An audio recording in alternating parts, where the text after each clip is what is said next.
Comment voyez nous, comment voyez nous, comment voyez nous.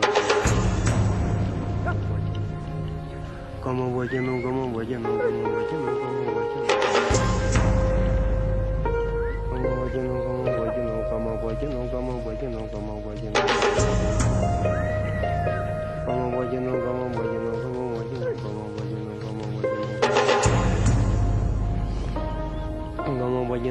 voyez nous, comment voyez nous, comment voyez nous, comment voyez nous. Comment voyez nous, comment voyez nous, comment voyez nous, comment voyez nous, comment voyez nous.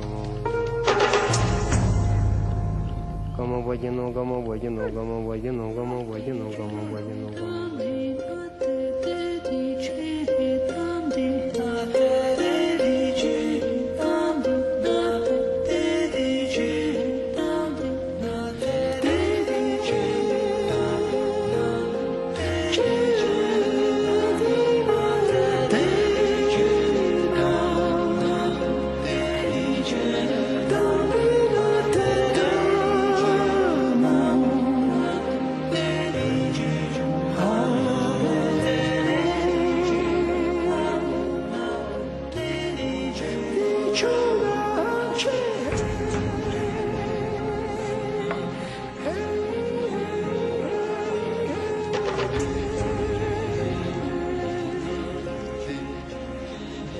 L'enfance se passe à Menton, dans les Alpes-Maritimes, mais une enfance dorée, puisque bon, je suis pas très bon à l'école, ça c'est clair. Et mon père est artisan maçon, il a un club de plongée, et il s'est révélé une passion, c'est les voyages, les grands voyages. Donc de suite, à l'âge de 10-11 ans, je pars sur mon premier voyage aux îles Saintes, où c'est des îles qui sont devant la Guadeloupe, où je rencontre des gars qui sont blonds, aux yeux bleus, mais avec un visage négroïde. Donc pour moi c'est ma première révélation. On peut être différent, on peut être complètement à l'opposé de ce que je suis, et puis on enchaîne les grandes aventures, les Galapagos, les Philippines, la Chine, enfin bon, le tour du monde quoi, toujours avec une caméra au point.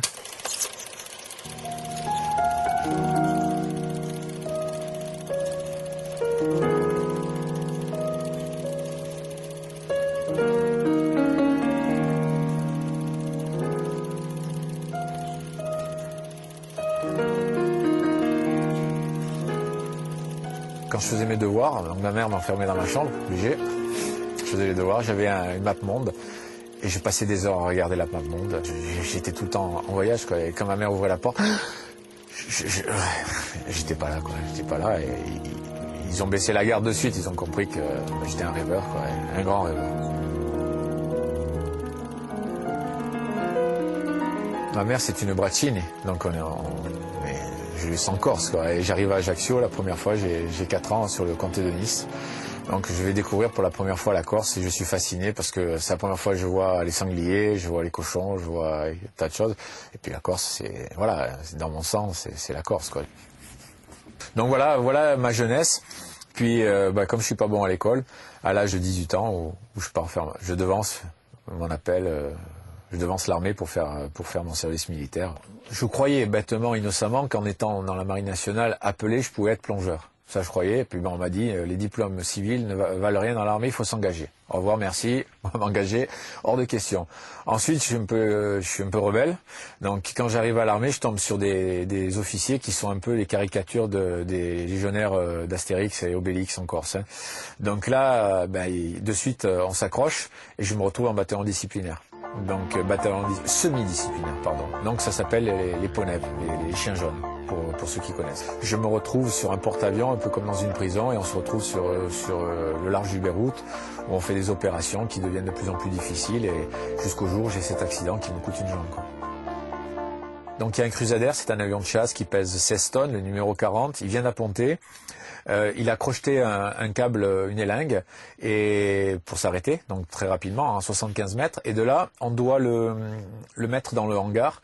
Mais ce qui est paradoxal, c'est que ces avions de chasse hyper sophistiqués n'ont pas de frein au pied. Le pilote n'a pas de frein au pied. Donc il faut envoyer quelqu'un dessous qui aille pomper les freins.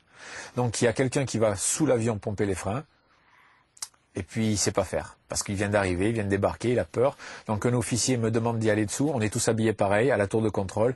Ils voient pas que, en vérité, il y a il y a plus un matelot, mais il y en a encore un autre. Il croyait qu'il n'y a plus personne dessous et il demande au pilote de dégager, donc le pilote avance. Et ce qui m'a sauvé, c'est que j'ai eu l'artère fémorale broyée et que le sang a giclé sur le cockpit.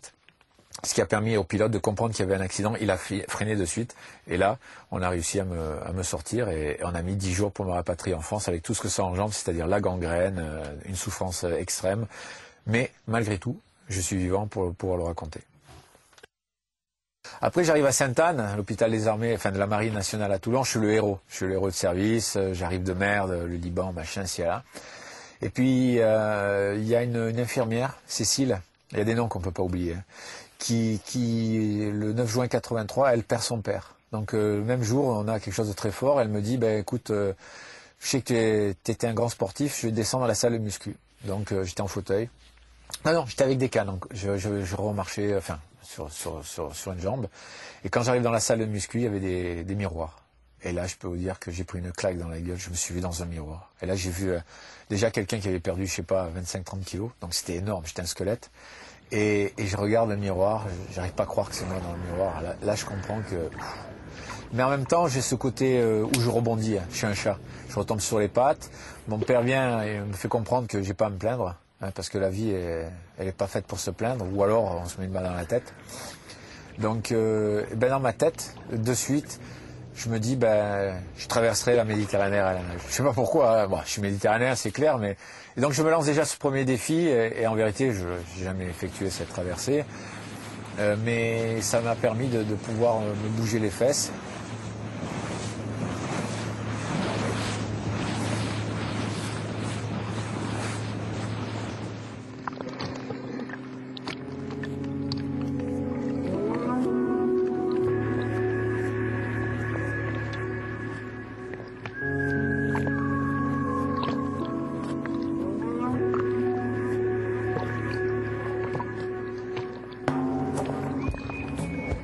Quelques mois après mon accident, j'arrive au club de plongée, j'avais des super potes, Dédé, qui est maintenant parmi les étoiles, et il me regarde dans les yeux, il me dit « J'ai préparé ta caisse de plongée ». Je regarde, je dis « T'es fou quoi, je viens d'être greffé, c'est ma 15e opération, je peux pas plonger ». Ça fait, je sais pas, ça va faire 4 mois que je suis amputé quoi, c'est mes premières permissions pour que je rentre à la maison. Et je tombe sur le bateau, je monte sur le bateau du club de plongée, le Kamikaze Club, en plus le nom, un Kamikaze Club. Hein. Et là, je dis « Non, je plonge pas hein ». Puis on arrive, la mer est d'huile, Dédé se met à l'eau avec son pote Jean-Michel, il me regarde, il me fait « Allez, habille-toi ». Alors je mets la combinaison, j'ai pas de palme, j'ai eu la jambe gauche cassée, donc là aussi la cheville cassée, donc c'est un peu plus compliqué, je me mets à l'eau, je m'accroche sur leur bouteille, et je leur dis pas profond, hein, et on est passé 30 minutes à 30 mètres. Et là quand je suis sorti de l'eau, j'ai compris que je pouvais devenir quelqu'un de tout à fait normal. Et donc, ça a engendré que, bon, bien sûr, je me suis fait engueuler par les médecins, puisque la greffe avait morflé avec le sel, etc. Et j'ai dit, je deviendrai professionnel. Et je suis devenu moniteur, scaphandrier, 3 ans après. Et je suis sorti major de promotion. C'est ça qui est énorme. Parce qu'au départ, quand je suis arrivé à Antibes, au Crêpes d'Antibes, il y a eu un doute. Quand on voit le gars arriver, il dit, il manque une jambe. Moi, mon handicap, c'est pas la jambe en moi, c'était l'école. J'ai jamais été à l'école. Enfin, si, très peu. La règle de 3, je savais pas ce que ça voulait dire. Donc ça, c'était un gros handicap. Et quelques mois après, je sors major de promotion, quoi. Premier devant 150 valides. Ça a été énorme. Et je pense que ce qui a déclenché tout ce mécanisme de maintenant, en disant, j'ai jamais écouté qui que ce soit qui m'a dit, tu peux pas le faire parce qu'il te manque une jambe. Jamais. Quand on me l'a dit, j'ai toujours rigolé au nez. Et au contraire, ça m'a boosté encore plus.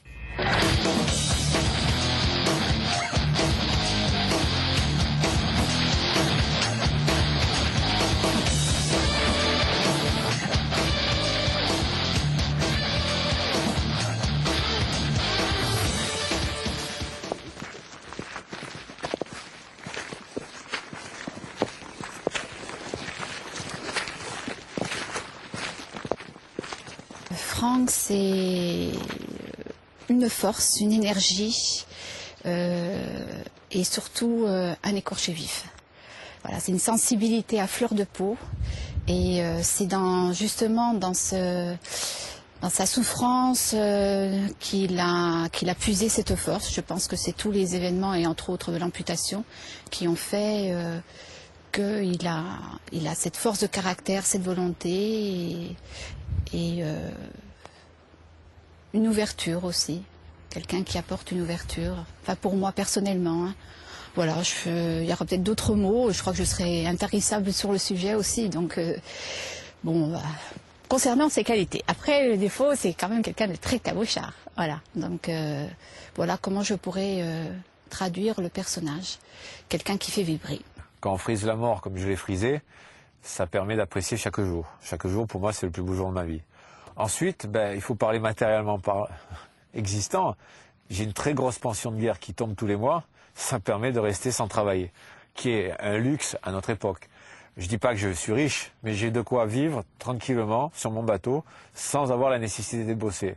Donc ces deux cas, d'un côté je suis libre puisque j'ai pas besoin de travailler, et de l'autre, la vie m'a tellement fait souffrir, m'a tellement fait frôler le trou noir que maintenant tous les jours c'est le plus beau jour de ma vie. Moi j'estime qu'on doit tous être un alchimiste, c'est-à-dire transformer le mal en bien. Bien sûr, j'ai perdu une jambe. Bien sûr, ça a été catastrophique. J'ai eu la gangrène, j'ai eu 15 interventions, ça a été compliqué, j'ai frisé. Mais moi, je suis pas handicapé. Je suis un miraculé de la vie. Je suis quelqu'un qui normalement ne devrait pas être là. Donc je suis là, et pour moi, ça c'est extraordinaire. Donc cette amputation, je dis pas à cause de mon amputation, mais grâce à cette amputation. Et ça m'a permis de faire des choses incroyables. Pour moi, on devrait revenir 26 ans en arrière. Je crois que je recommencerai à passer sous cet avion et être laminé par la vie, quoi. Lui, comme toute personne valide, auront à un moment donné cette crainte de vieillir, parce que le corps vieillit, et parce qu'à un moment donné, on va aller moins vite, parce qu'on va être moins capable de faire des choses. Donc c'est pour ça que je pense que c'est à 100%, même à 200% ou à 300% qui prend le maximum de tout ce qu'il peut prendre maintenant, quoi. Je suis pas un homme fort, mais je me sens fort. Voilà, il faut bien faire la différence entre être fort et se sentir fort. Je me sens fort parce que, mine de rien, j'ai réussi à vaincre toutes mes peurs. J'ai pas les océans ni les montagnes, hein. Mais quand on arrive à dominer ses peurs, ses angoisses, parce que moi j'ai la trouille, hein, je peux vous dire que j'ai peur tous les jours. Hein. Et ça donne une force incroyable. Donc le regard des autres, quand on a envie de m'agresser, je laisse faire. Parce que moi je sais ce que j'ai fait. Je sais exactement. Donc le regard des autres, maintenant, ne m'importe plus. Mais ça a été un long travail. Parce qu'avant, j'étais en short, par exemple, j'allais au supermarché. C'était insupportable pour moi le regard des gens, qui était un regard lourd, bête. Pas bête, c'est pas exactement le mot, mais un regard de non-connaissance. Donc on me regardait comme une bête curieuse et ça me faisait très mal. Maintenant, je les vois pas. Maintenant, je ne m'en aperçois pas. Et c'est pour ça, là aussi, par rapport à l'association, que j'essaye de faire passer ce message. Ne vous inquiétez pas, si on vous regarde de travers, c'est que les gens, c'est pas méchant. Ils savent pas. Ils savent pas, donc ils vous regardent comme une bête curieuse parce que vous avez une lampe en carbone à la place d'avoir une jambe ou une prothèse en plastique à la place d'un bras, quoi. Mais ça a été un long boulot. Et maintenant, je dis qu'à 99%, je le prends très très bien. Le regard des gens ne m'importe pratiquement pas. Il n'y a pas eu ni réticence, ni frein, ni dégoût, absolument pas. Non, j'ai vu autre chose. J'ai vu Franck, j'ai vu lui, non, j'ai pas vu. Pour moi, ça n'a pas du tout été, non, aucune importance. Pour moi, ça absolument pas. Et lui de son côté aussi. Hein. Il n'a pas du tout été gêné. Ça s'est fait tellement naturellement et je crois qu'on voyait plus nos regards, l'être en fait intérieur. C'est ce que chacun de nous dégageait qui fait que, bon, à la limite, on a vu autre chose que l'amputation. J'en suis convaincu, maintenant, le hasard n'existe pas. Pourquoi j'ai rencontré mon ex-épouse et on a eu un enfant ensemble? Voilà, bon, mais j'ai des réponses. Pourquoi j'ai rencontré Véro? Pourquoi j'ai rencontré Doumé? Pourquoi j'ai créé Bout de Vide? Tout ça, ça s'est mis au fur et à mesure. Et maintenant, j'ai des explications. Et la seule explication que je peux donner, c'est que le hasard n'existe pas. Je crois qu'on est tous un peu guidés. On a tous. Je crois pas en l'Église. Hein, je crois pas à la religion, mais je crois en Dieu. Ça, c'est clair. Pour moi, Dieu existe. Et je crois que y a quelqu'un, un ange, qui m'a dirigé pour que je perde cette jambe et que maintenant j'aide les autres, tout simplement.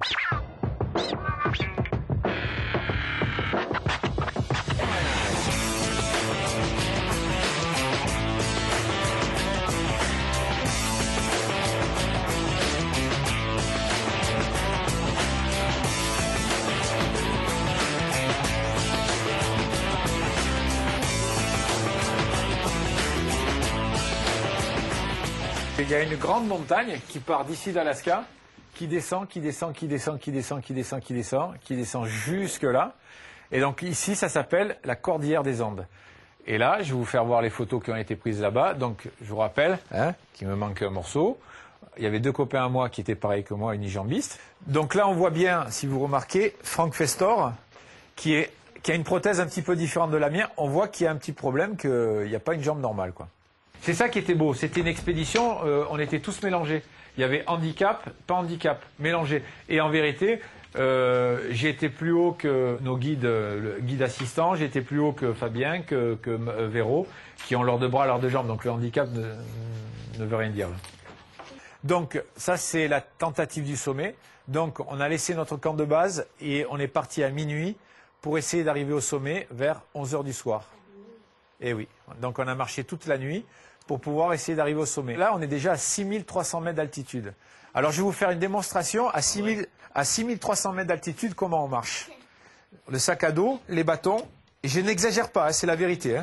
Pour marcher à cette altitude, tellement vous avez plus de souffle, vous faites ça. Pas plus. Et là, c'est comme si je courais, comme si vous courez dans la cour à fond. Vous avez le cœur. Imaginez un peu. C'est pas un peluche, c'est une mascotte.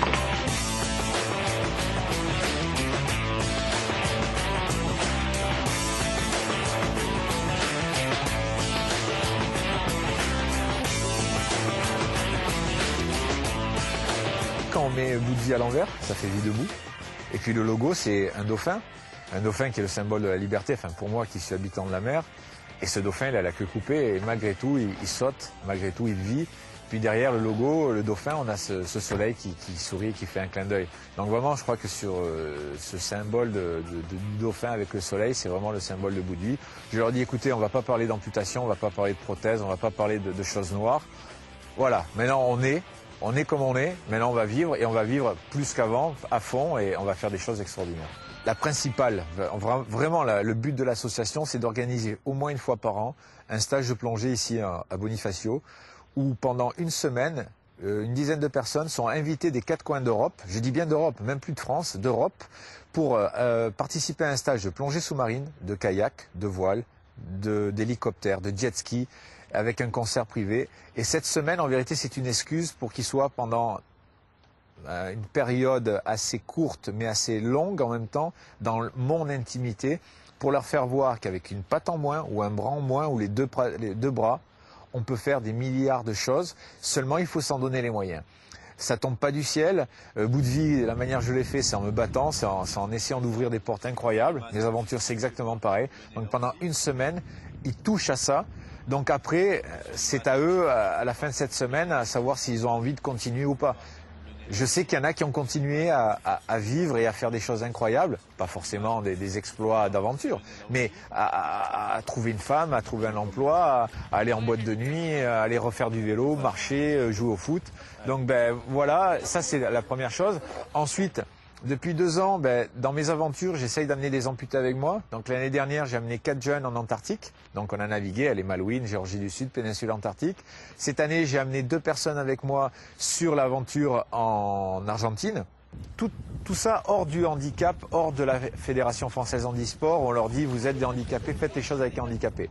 Vous venez 1 semaine avec moi, ok, moi aussi il me manque une guitare, on fait des choses, mais quand vous rentrez à la maison, vous faites du sport, vous faites des activités, vous faites du théâtre, n'importe quoi, mais avec vos copains d'avant. C'est-à-dire on ne va pas commencer à mettre les handis d'un côté, les valides de l'autre, et surtout on ne se mélange pas. Non, la force pour moi c'est la différence, donc de se mélanger. C'est vrai qu'avec tout ce que j'arrive à faire, avec mes passages de droite et de gauche, beaucoup de communication là-dessus, le regard tout doucement est en train de changer. C'est pas gagné, hein. C'est vraiment de longue haleine, mais c'est vrai que de plus en plus ces gens sont habitués de voir dans les médias des gens qui sont différents, des gens qui sont en fauteuil, des gens qui sont non-voyants, des gens qui sont amputés. Donc à force, je vais souvent dans les écoles, je vais rencontrer les enfants puisque c'est l'avenir. Donc c'est vrai que ce combat, il n'est pas vain. Parce que des moments, on peut poser un peu se poser la question, dire mais est-ce que je vais continuer? Est-ce que ça sert peut-être à rien ce que je fais? Non, je m'aperçois par rapport à des courriers, par rapport à des mails, que ce combat, j'aime pas le mot combat parce que c'est pas une guerre, loin de là, au contraire c'est une rencontre, c'est un discours. Ce discours, ben, il amène un petit peu de connaissance à la différence. Et c'est vrai que l'homme et la femme ont peur de la différence. On a peur de l'homme qui n'est pas de la même couleur, de la même religion, qui ne mange pas pareil, qui pense pas pareil et surtout qui n'a pas le même aspect physique que l'autre. Donc ça peut être gênant au départ, mais à force de communiquer, je pense que tout doucement c'est en train d'évoluer, de changer. Je vois pas l'autre solution. Ou alors je clone des Francs qui ont fait 50, qui vont aller dans les écoles, qui vont aller dans les universités à droite à gauche. Ou alors on passe par les médias, vous faites une émission avec Fogiel, c'est 8 à 9 millions de téléspectateurs. Ben, sur les 8 à 9 millions, on va dire qu'il y a 1 pour 1000 qui a reçu le message, c'est énorme. C'est plus que si je vais, comme je fais, je vais à Genève, je vais à l'université de Genève rencontrer les jeunes, on va discuter de nos différences. C'est vrai que les médias, c'est pour ça, ben, c'est un de mes choix. Et c'est vrai que tous les jours, quand je reçois des mails, des lettres, ben, de gars, de filles qui me disent ben, écoute, on t'a suivi sur telle émission de télé, sur telle aventure, et ben, tu nous as donné le courage parce qu'on pensait qu'on était cuit, en vérité on n'est pas cuit, merci. Ben, ça n'a pas de prix, quoi.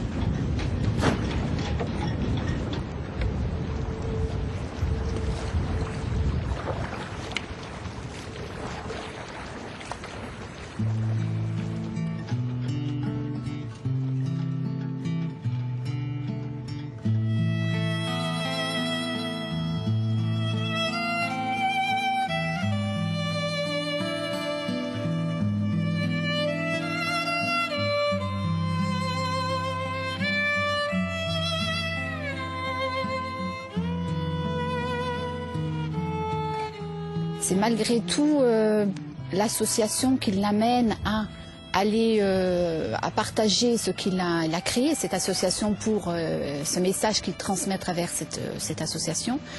Mais sinon, c'est quelqu'un qui a besoin, justement, pour se réénergiser, il a besoin de s'isoler. Je veux dire, Franck, il a besoin de prendre son bateau. J'ai vécu 3 mois et demi sur le Cabochard.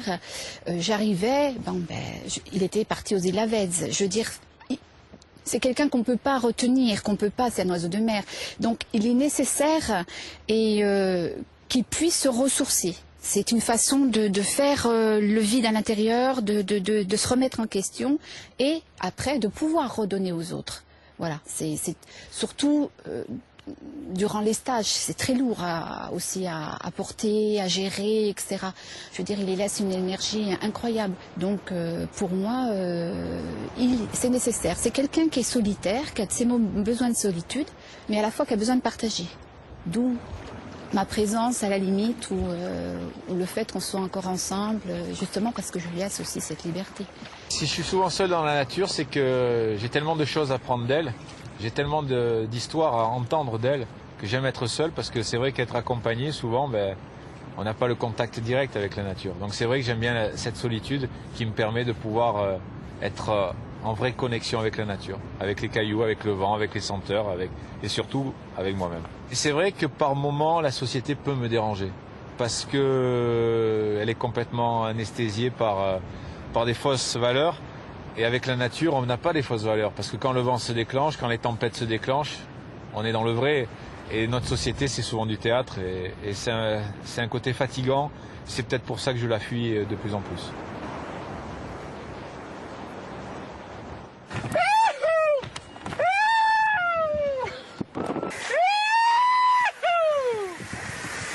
La statue de la liberté!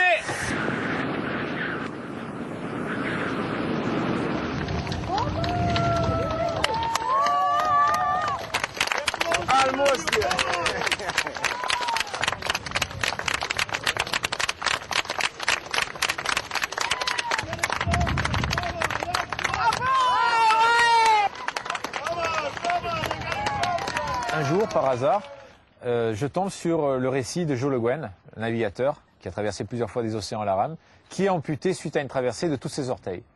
Mon avocat arrive à avoir un contact avec lui, je le fais venir au premier stage de bout de vie. Il nous observe, Doumé et moi, pendant une semaine, et à la fin du stage, il se lève, il regarde tout le monde, il dit voilà, Franck et Doumé, Doumé et Franck, dans 2 ans, vont faire un truc énorme, une première mondiale, ils vont traverser l'Atlantique à la rame. Et là, j'ai été, avec Doumé, on s'est regardé un peu surpris. Ça a duré 15 secondes, on s'est regardé, on a tapé. Et 2 ans après, on s'est retrouvés au départ de la Gomera. Donc c'est une course organisée par les Anglais tous les 2 ans. On a tous le même bateau, c'est en double. Et on part des Canaries pour rejoindre les Antilles, soit 5500 km. Quand on s'est mis à la ligne de départ, les Anglais ne nous ont jamais posé la moindre question sur notre handicap. Ils savaient très bien qu'il nous manquait une patte chacun. Mais on a rempli le cahier des charges et on est parti. Les journalistes français nous ont un petit peu rionné en disant des handicapés qui traversent l'Atlantique à la rame, jamais vous y arrivez. Et au bout de 54 jours, on est arrivé 3e en laissant le dernier équipage irlandais à 30 jours derrière nous. Donc ça a été un clin d'œil énorme pour le handicap et pour le « tu peux pas le faire parce que tu es handicapé ». Donc ça a été vraiment le vrai clin d'œil.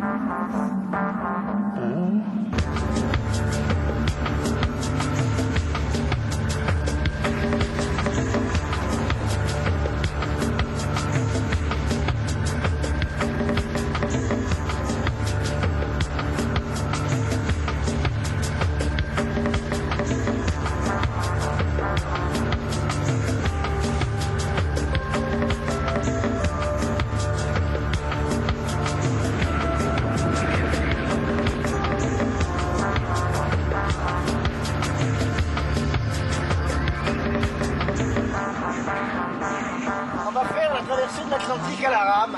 Et voilà. Et ben maintenant on y est à l'Atlantique à la rame. On y est. On est perdu au milieu de l'océan là.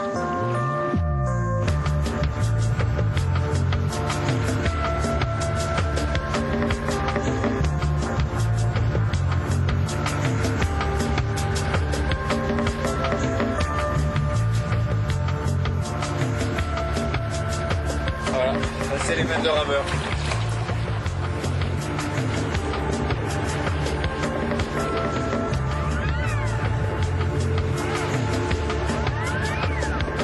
On est dans une, je pense dans la queue d'Ypsilon, l'ouragan tropical. On a des nuits un petit peu agitées, on peut avoir la tête, il y a des coups partout dans les mers. Mais bon, ça va, on va pas se plaindre. Hein. Le bateau tient bien la mer. On attend que le vent il tourne.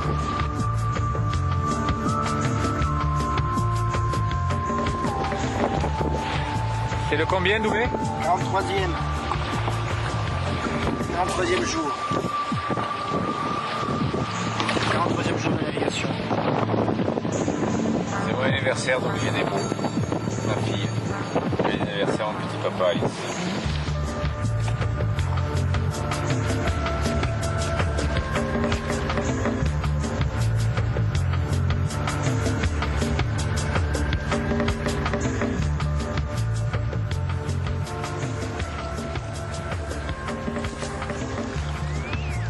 Durant la traversée de l'Atlantique, il y a eu cet appel téléphonique à pleine nuit, à 1h du matin, pour annoncer justement que le safran était cassé, la peur de le perdre, de les perdre, parce que Doumé c'est comme un frère aussi pour moi, donc je veux dire, c'était très douloureux, même la réflexion de ma fille qui m'a dit mais comme t'es dure maman, parce que elle sentait que je faillais pas, je pouvais pas défaillir, je pouvais pas agir autrement que d'être un pilier, d'être une ancre.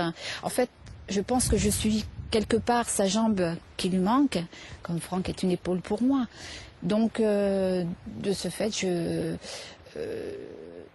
le vis parce que c'est son but, parce que c'est sa vie, et que c'est mon choix de le vivre à ses côtés. Mais c'est douloureux, par moments.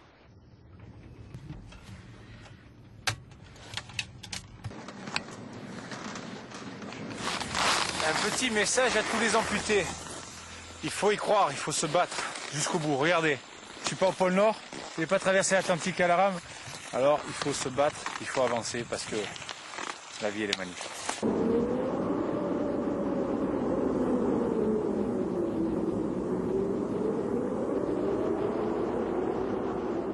Ça faisait que 3 mois que je venais de traverser l'Atlantique à la rame. J'avais laissé beaucoup d'énergie, beaucoup de poids en moins. Et c'est vrai que ça a été beau, mais ça a été très difficile, à savoir qu'on s'est fait larguer en hélicoptère à la base scientifique de Bornéo. Et on a rejoint le pôle Nord à pied, au milieu de la banquise. C'était pas évident tous les jours, mais un souvenir inoubliable.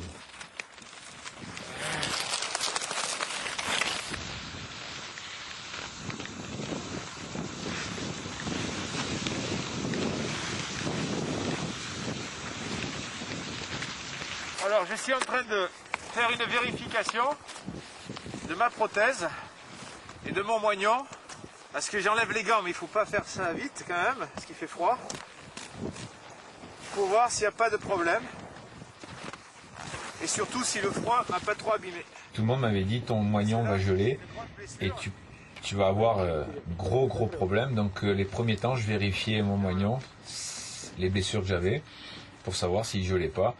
Donc une fois de plus, j'ai essayé d'aller envers contre tout le monde. Et j'ai réussi à ouvrir ces portes qui m'étaient interdites. Et je suis le premier unijambiste au monde à être arrivé à pied au pôle Nord. J'en suis fier. Ça n'a pas été évident, mais bon. Belle aventure.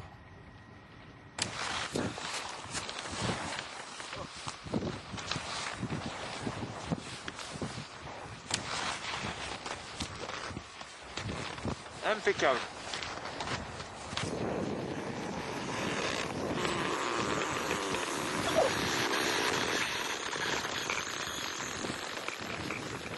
La difficulté, c'est qu'on est sur un océan et que les plaques cassent et on se retrouve avec ce qu'on appelle en anglais open water. On voit là à l'image. Et ça peut s'ouvrir d'un coup et on n'a plus de passage, donc il faut chercher le passage. Et chaque fois, c'est ça la grosse galère, quoi, trouver le passage.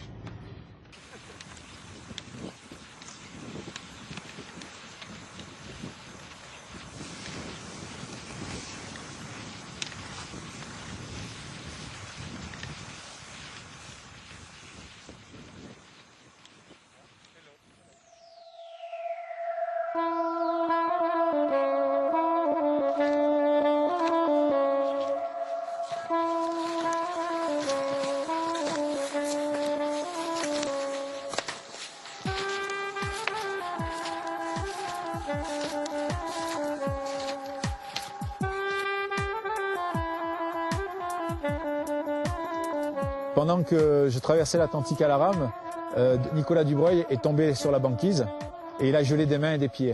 Et en regardant la télé à l'hôpital, on lui parlait d'amputation. Il a vu une émission sur un gars qui, sur une jambe, faisait tout, sur moi en l'occurrence.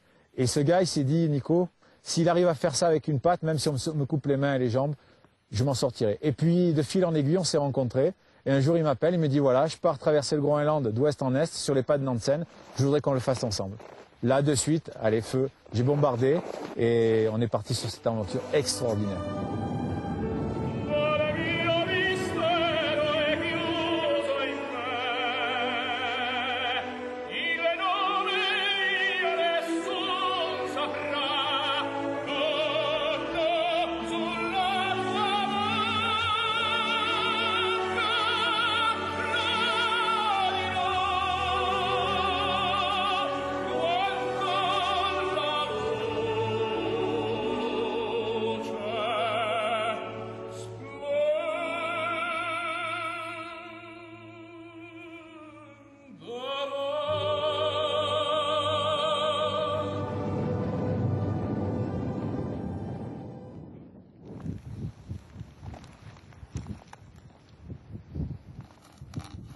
J'ai fait une erreur de débutant, je suis parti avec une prothèse neuve. C'est absolument débile. J'ai les expériences de la vie et des fois des erreurs. Et donc cette prothèse m'a abîmé mon genou. Et donc à un moment j'ai dû me mettre sous morphine. Et ces 500 km de traversée ont été pour moi d'une dureté extrême. Mais en même temps ça m'a apporté une résistance à la souffrance, un dialogue avec la souffrance incroyable. Et depuis j'en suis sorti plus fort. Pas plus fort physiquement, mais plus fort dans ma tête. Et ça, je crois que ça n'a pas de valeur. On dirait qu'il y a quelqu'un qui m'empêche de faire cette traversée. Mais c'est pas me connaître. Le nom de mon bateau, c'est Cabochard. Et je vais y aller jusqu'au bout. Quitte à finir en rampant, mais je la finirai cette traversée. Et alors, il y a encore 9 jours à marcher. Et ben je marcherai pendant 9 jours. Quitte à serrer les dents, à plus avoir d'émail, c'est pas grave. Il y a eu pendant la traversée du Groenland où un jour je l'ai appelé parce que j'avais vu son journal de bord et ayant le numéro de téléphone satellitaire, je l'ai appelé, je lui ai dit écoute maintenant, ça suffit. J'avais eu sa maman aussi le matin même, donc je l'ai appelé et je lui ai dit écoute maintenant, il faut que tu t'arrêtes parce qu'il était sous morphine, etc. Et je lui ai dit il vaut mieux que tu t'arrêtes un jour plutôt que peut-être t'arrêter plusieurs jours, voire définitivement. Mais ce mot, je ne l'ai pas dit parce que, étant superstitieux, il n'aurait pas accepté que je le dise. Donc, il me dit oui, mais tu as raison, c'est ce qu'on est en train de réfléchir. Je dis passe-moi Nicolas, donc le chef d'expédition, et j'ai dit à Nicolas, je connais Franck, il va pas vouloir vous freiner, il va pas vouloir être un boulet, donc il va vouloir avancer parce qu'il y a un problème aussi par rapport à votre nourriture, etc. C'est bien tout, organisé de telle manière que par jour vous devez manger tant de nourriture. Donc il va vouloir avancer. Mais je pense que là, il faut s'arrêter. Il m'a dit non, mais on en discute tous les deux et on a décidé de s'arrêter. Voilà, c'est la seule fois que je suis intervenue. Tu souffres. Oh putain, Jean qui rit, Jean qui pleure, ouf. Oh l'équipe, oh. Un jambiste, un ours polaire, un belge. Enculé, on n'est pas arrivé. On n'est pas arrivé. Moyen. Là, on a décidé ce matin de ne pas prendre la route parce que j'ai le genou de mon moignon qui a doublé de volume. Donc, je souffre un peu. Hier, j'étais un peu sous morphine, mais bon, ça va. Hein. Aujourd'hui, avec la journée de repos, on va voir demain qu'est-ce que ça donne pour continuer cette belle aventure. Je ne vais pas abandonner. Et ce que j'ai fait, j'ai pris un jour de repos. J'ai découpé encore un peu plus sa prothèse, injection de morphine, je suis reparti. Et finalement, j'ai réussi à découper ces 12-14 heures de marche par jour en 14 fois 1 heure. C'est 1 heure en 60 fois 1 minute. Et puis en découpant ce temps-là, en parlant une fois de plus avec ma douleur, j'ai réussi à la canaliser. Non pas à avoir moins mal, mais à la supporter. Parce que la douleur, elle reste. Mais on arrive plus à la supporter en faisant beaucoup de respiration, beaucoup d'évasion mentale. Et ça m'est resté pour l'Argentine et ça me restera jusqu'à la fin de mes jours.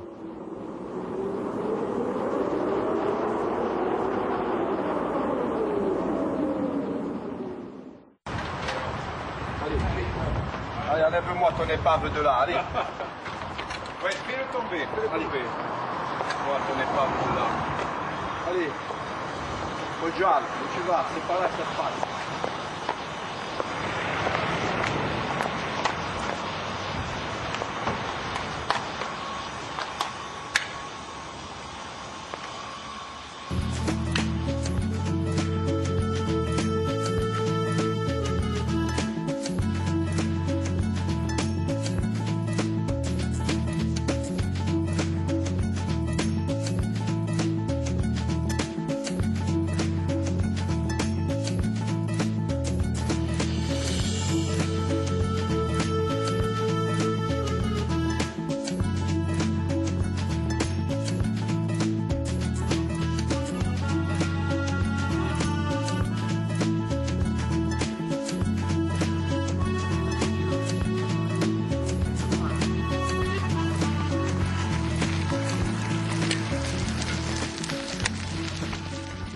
Franck, je dirais, il a l'appétit de la vie. Mais dans tous les domaines. Il a l'appétit de la vie en mer et à terre. Il n'y a qu'à voir ce qu'il a fait avec Doumé, puisqu'il a fait là récemment. Et puis c'est un gagneur, c'est un volontaire. Je le vois en vélo. Il souffre, mais il y va quand même. Parce que moi, je sais ce que c'est le vélo. J'en ai fait 20 ans. J'ai eu une coupure de 20 ans. Et puis c'est un peu grâce à lui aussi que je reviens au vélo. Ça me donne envie d'en faire. Et une compagnie comme la sienne, ça ne peut que motiver. Pour moi, c'est comme pas qu'il avait 2 jambes, comme s'il en a 4. Parce qu'il ne s'arrête jamais, il est toujours en mouvement, constamment. Heureusement qu'il y a la nuit pour dormir. Si on était dans d'autres pots, je ne sais pas comment il ferait. Merci, monsieur Santarelli.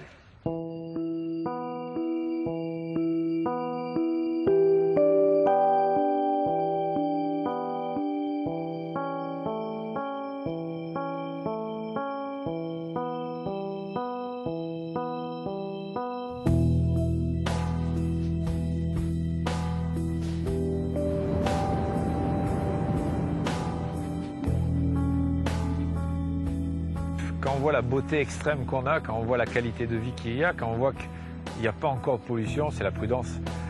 Est-ce que c'est normal que 10 cargos passent par jour dans les Bouches de Bonifacio?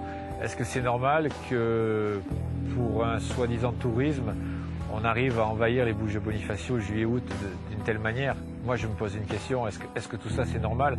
Est-ce que chacun de nous, on ne peut pas prendre en compte que la nature, c'est elle la patronne, on n'est que des parasites, et qu'il faut apprendre à la respecter, et vraiment à la respecter?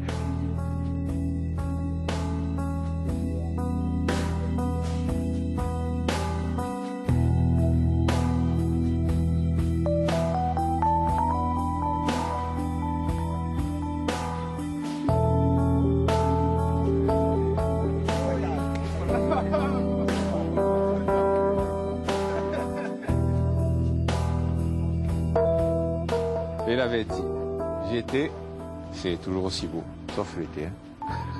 Ah, l'été, c'est comme ça doit être, hein, parce que si demain tu interdis la visite des Vette, grosso modo, je pense qu'économiquement, Bonifacio va souffrir. Maintenant qu'il faille réglementer, je pense qu'à terme, on sera obligé de le faire.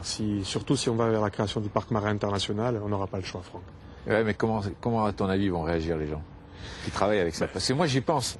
Quelqu'un qui a investi autant d'argent dans des bateaux, etc., tu peux pas lui interdire d'y aller. Non, mais je pense qu'il y a un moyen très simple. Tu as d'autres villes dans le monde, ou d'autres régions, où tu as réglementé le nombre de passagers, le nombre de visites, et tu revois peut-être la grille tarifaire. C'est peut-être un des meilleurs moyens pour, à un moment donné, qu'il n'y ait pas de baisse dans leur chiffre d'affaires, mais qu'on puisse préserver aussi ce patrimoine. Parce que, d'un autre côté, il faut qu'ils se disent aussi qu'ils sont en train de tuer la poule aux œufs d'or. Hein. Donc, les Vette, si je les ai connus petits, c'est plus pareil, hein, l'été, hein, ça a changé complètement. Et ça, c'est dans 20 ans, si on ne fait pas attention, elles sont mortes et il n'y aura plus de ce produit extraordinaire que sont ces îles sauvages, quoi. Hein. Voilà, ça aussi, Quand je m'occupais du restaurant du centre nautique, Franck avait son bateau sur un ponton juste devant le restaurant et là on a lié connaissance. J'étais déstabilisé à l'époque plus par sa façon de vivre, hein, peut-être, hein, pour être honnête avec vous. Hein. Il y avait une certaine originalité. Quelqu'un qui vit sur un bateau toute l'année, sans télévision, qui va prendre sa douche en plein mois de décembre avec une serviette autour de la hanche, il fait 5 ou 6 degrés. Ça, à la rigueur, c'est ce qui m'avait un petit peu le plus surpris. Son allure physique, oui, bien sûr qu'on la remarque de suite. Mais bon, on s'arrête pas à ça. Je veux dire, à la rigueur, c'était plus sa façon de vivre qui m'a surpris quand je l'ai connu.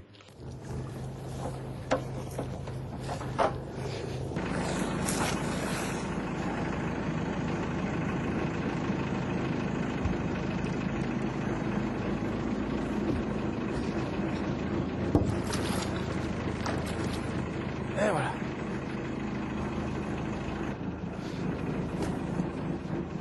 Oh, cabochard, on sort en mer.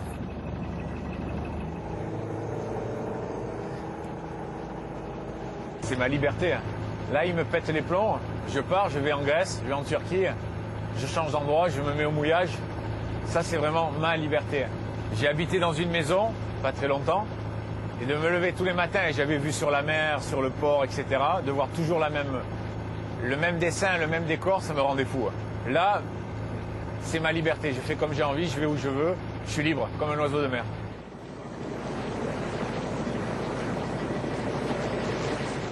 J'ai démarré avec une croisade pour le handicap. Et puis je me suis aperçu, à un moment, j'avais une utopie. Pas un rêve, une utopie. En me disant, la personne qui devient handicapée devient meilleure. Hélas, je me suis aperçu que non. Donc, j'ai repris ma casquette d'aventurier, puisque quand on est petit et qu'on commence à partir aux quatre coins du monde en loupant à l'école, c'est qu'il y a une trame, une graine. Et puis là, maintenant, je suis un aventurier. Et ce que j'aime bien dire, ben voilà, j'ai fait ça. Ah, en fait, j'ai oublié de vous dire, il me manque une jambe. Voilà un petit peu dans quel combat je mène, toujours en m'occupant de mon association, etc. Bien sûr, en organisant des stages. Mais je suis un peu fatigué que Franck Bruno, c'est cet amputé qui fait des choses. Non, Franck Bruno, avant tout, c'est un aventurier.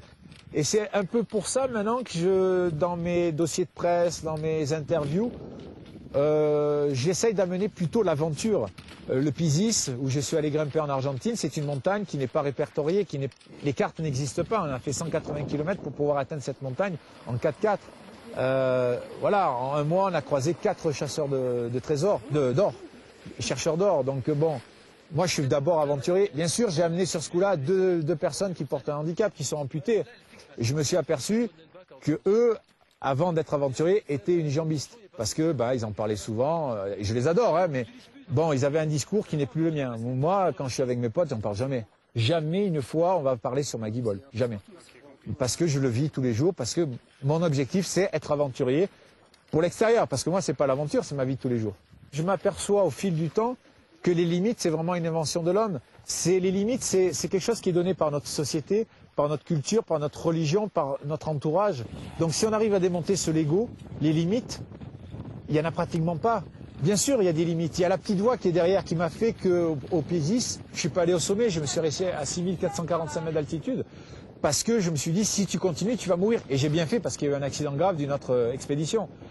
Mais c'est vrai que les limites, si j'écoutais jusqu'à présent les médecins, les prothésistes, les gens qui étaient autour de moi, ma famille, j'aurais jamais rien fait. Alors que maintenant, je pousse la machine très très loin. Et de plus en plus. Et ça n'a pas de prix, c'est extraordinaire. La sagesse, je l'ai trouvée là durant cette expédition en Argentine où il a eu cette sagesse de rebrousser chemin, de peut-être aussi en pensant à l'équipe, en pensant me retrouver, en pensant que bon il aime la vie et du coup je l'ai trouvé plus raisonnable. Parce qu'il a quand même été malgré tout durant la traversée du Groenland, pendant la traversée de l'Atlantique, jusqu'au bout. Et comme je dis, c'est justement son caractère, comme porte le nom de son bateau, cabochard, qui fait qu'il avance, etc. Il va jusqu'au bout. Là, j'ai trouvé qu'il évolue plus en sagesse, plus... comme il dit, en maturité dans le sens, enfin il dit, moi aussi je le sens par rapport à l'âge, parce que le physique te rappelle aussi. Oh, attends, là, il y a une horloge biologique qui fait que tout d'un coup, il y a des douleurs. Malgré que, moi, quand je l'ai rencontré, il avait du poids en plus, il avait plus de 13-14 kilos, et que maintenant, il s'est mis, enfin, depuis quelque temps, il s'est mis au sport avec Doumet, etc., qu'après, il a pris cette hygiène de vie qui lui correspond et qu'il est heureux de ça.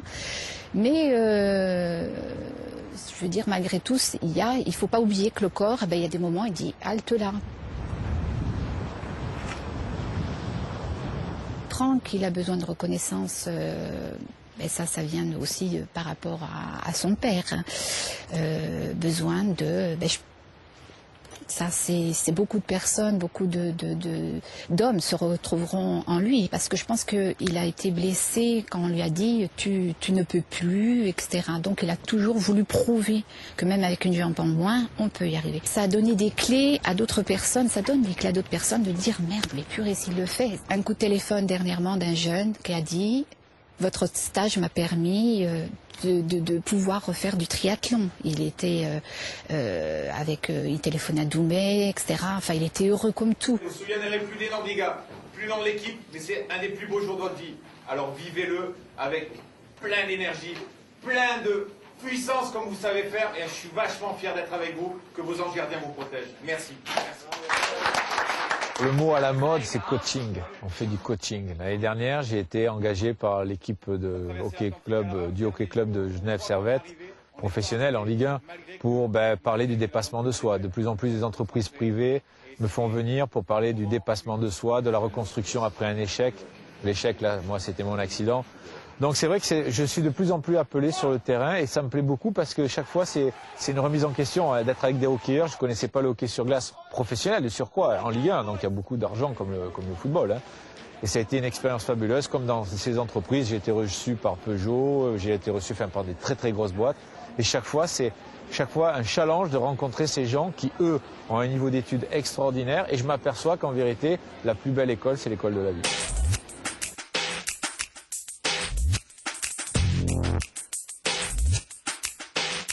Tous les 4 ans, il y a les Jeux Olympiques. C'est l'événement le plus regardé par les télévisions, regardé par le public et les médias. Ce qui serait formidable, c'est que les Paralympiques fusionnent avec les Jeux Olympiques et que les Jeux Olympiques qui durent, je sais pas, 25 jours, durent 35 jours et que dedans, on puisse rajouter, par exemple, une finale du 100 mètres. 10 minutes avant, on met les paraplégiques en fauteuil. On met 10 minutes après l'élite et après l'élite, on met les non-voyants ou que sais-je. Enfin, que tout ça se soit regroupé pour que le public puisse avoir cet impact de voir en même temps que des valides, des gens différents et en plus de ça, le sportif de haut niveau valide qui va être là va moins se plaindre d'une blessure qu'il a du mal à récupérer par rapport à un mec qui est non-voyant ou paraplégique.